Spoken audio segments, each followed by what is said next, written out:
Hey man, anybody who know me knows I'm an open book. One of my real close friends, she hit me up and said, why would you get on TikTok and telling people that you're a former narcissistic abuser?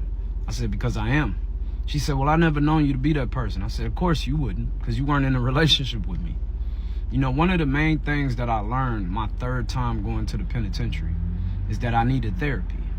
I needed therapy, and I needed to learn how to cope with life on life terms without blaming anybody for my failures but myself.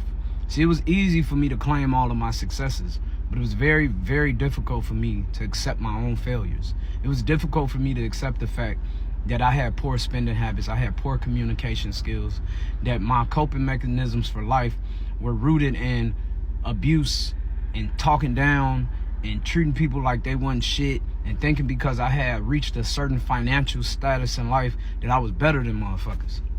And I got humbled so motherfucking quick. Because when you get that high up, the fall is very long and very painful. And the one thing I always want other men to understand is that you have to face yourself.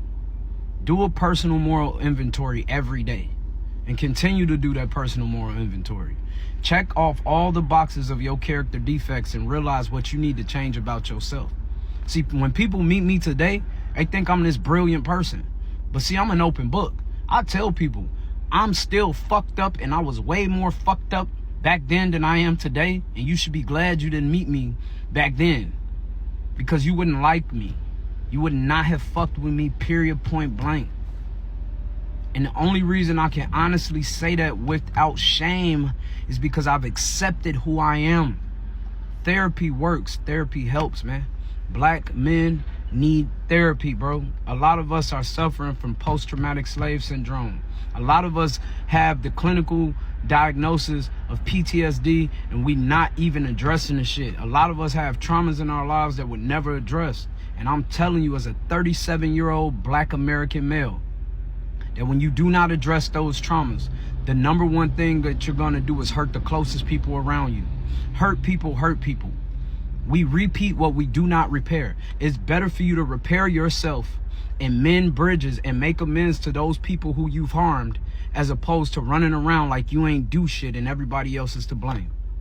I don't live in a false reality today. I live in actual reality. You know, therapy helped me a lot. As a father, as a man, as a partner, as everything. And I know for a fact that it'll help you too. Don't be ashamed. Get therapy.